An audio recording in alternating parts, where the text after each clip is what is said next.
professeur Christian Coers a été attribué à Nicolas Dubuisson de l'UC Louvain. Et c'est le professeur Gauthier Romiche qui va nous faire sa présentation.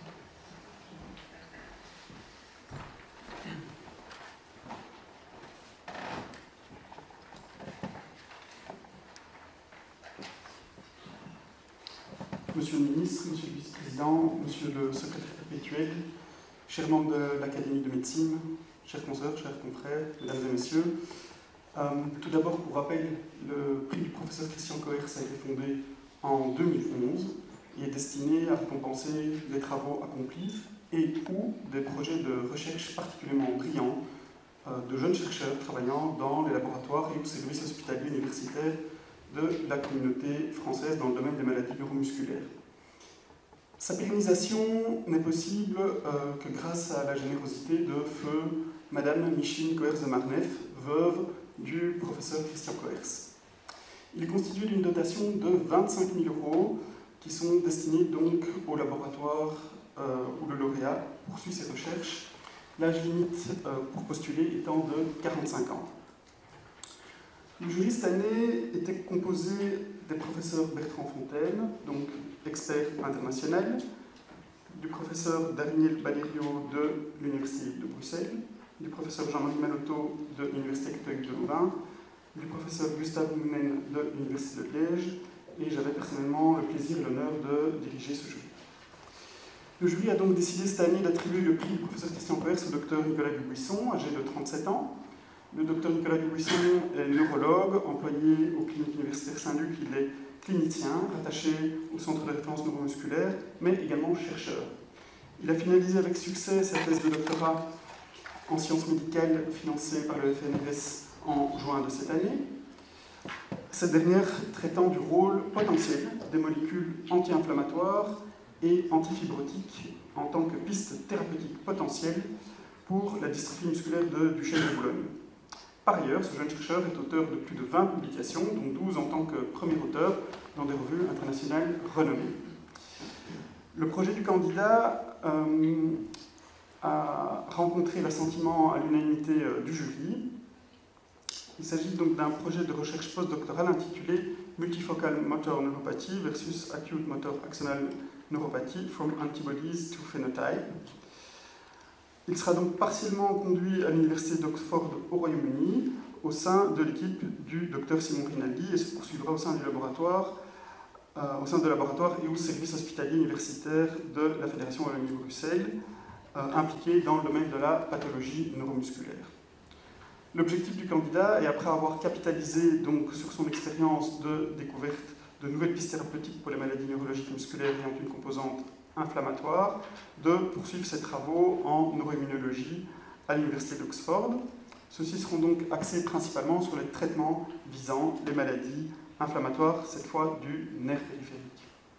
Ce projet a pour but de mieux comprendre les mécanismes responsables de la genèse et la maturation d'auto-anticorps spécifiques tels que les anticorps anti-GM1 pour la neuropathie motrice multifocale et le sous-type de syndrome de Guillain-Barré appelé Acute Motor Axonal Neuropathie. Ce projet ambitionne donc d'améliorer la compréhension physiopathologique de ces entités.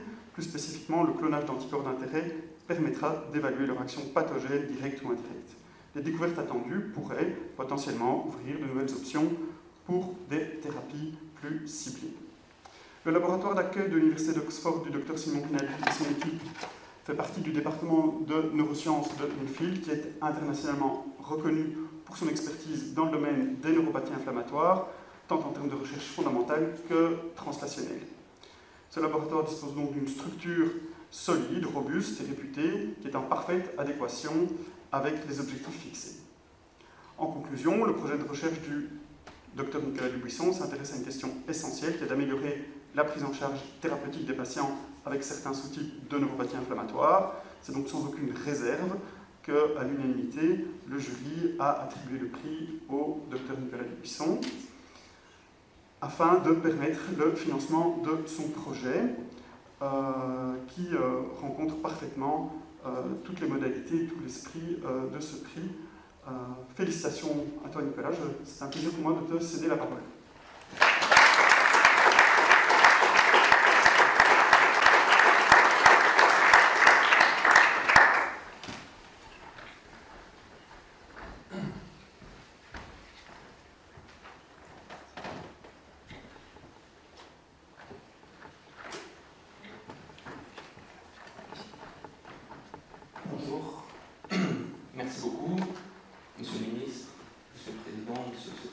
Bossuel, membres de l'Académie, Madame, Messieurs, chers collègues, bonjour à tous. Et donc, effectivement, comme le docteur Romisch l'a bien dit, mon but est de vous parler aujourd'hui du travail que je réalise à l'Université d'Oxford, qui s'intitule GM1 Neuropathies from Antibodies to Phenotype.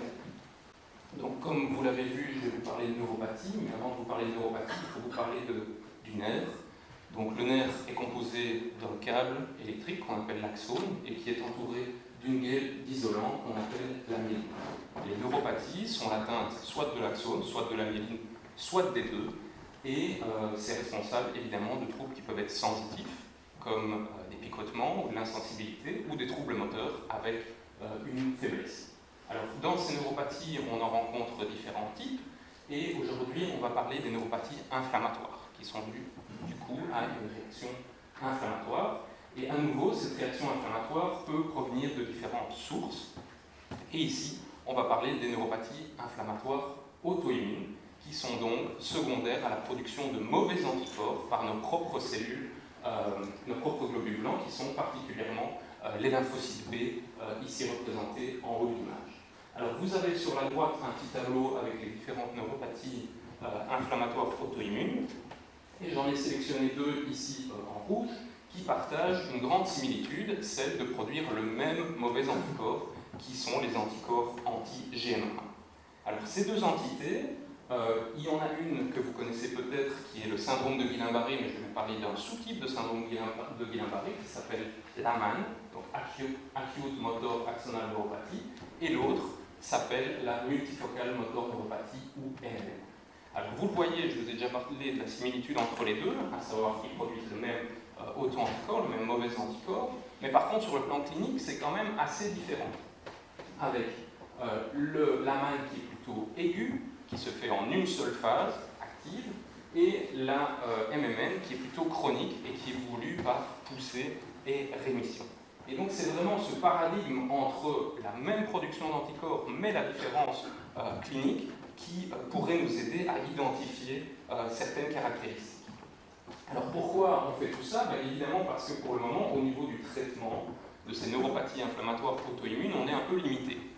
Alors, d'une part, on utilise des immunomodulateurs généraux, donc qui ne sont pas spécifiques de la maladie, qui vont permettre d'atténuer la maladie et parfois ne pas la guérir, malheureusement. Et ces immunomodulateurs sont d'une part les corticoïdes, qui, comme vous le savez, ont beaucoup d'effets secondaires, et d'autre part les immunoglobulines intraveineuses, qui sont chères et qui parfois sont sujettes à pénurie.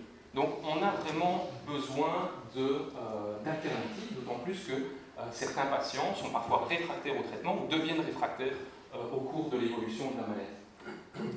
Et donc, le but de ce travail est effectivement de trouver des pistes thérapeutiques plus ciblées, alternatives au traitement qu'on a actuellement.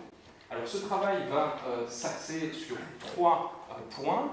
Le premier est d'objectiver en fait la sous-population de lymphocytes B qui est responsable de la génération de ces mauvais anticorps. Donc, comme vous le voyez en bas à droite ici, les lymphocytes B passent par différents stades de maturation et chaque stade peut être identifié de façon sélective. Et en comparant en fait le sang des patients des différents groupes de pathologie, donc on a un groupe AMAN, on a un groupe MMN, on a un groupe avec des neuropathies inflammatoires sans anticorps et un groupe de patients contrôle. Et donc en les comparant et en identifiant les différentes sous-populations de lymphocytes B, on va pouvoir voir s'il y a des différences entre ces populations et idéalement identifier une sous-population de lymphocytes B qui est potentiellement responsable de la génération de ces mauvais anticorps. Une fois que cette étape est réalisée, on va pouvoir mettre ces lymphocytes B en culture, les faire sécréter les mauvais anticorps et identifier l'anticorps, puis le cloner. Une fois qu'il sera cloné, on va pouvoir le cartographier vraiment en détail, évaluer son affinité pour le nerf et évaluer son patrimoine génétique. Et enfin, on va pouvoir utiliser cet anticorps cloné et le mettre en contact avec des nerfs provenant de cellules souches de ces mêmes groupes de patients dont on a parlé plus tôt, pour évaluer l'effet direct de l'anticorps sur le nerf.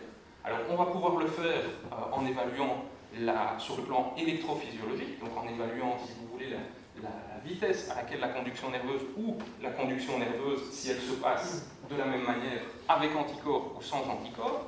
Et on peut faire la même chose aussi d'un point de vue anatomique en évaluant des marqueurs qui vont cibler la myéline ou l'axone et voir si c'est l'axone qui est touché, la myéline qui est touchée ou les deux. Et donc, tout ça pour vous dire qu'en utilisant ce paradigme entre la MAN et la MMN, on va pouvoir, en tout cas on espère, trouver des différences en termes de sous-population de lymphocytes B et en termes de auto-anticorps, de leur rôle pathologique, et ainsi on espère pouvoir identifier des petites particularités qui vont nous permettre dans un second temps de les cibler et de trouver des médicaments plus spécifiques. Voilà, avec ça, je vous remercie pour votre attention. Merci.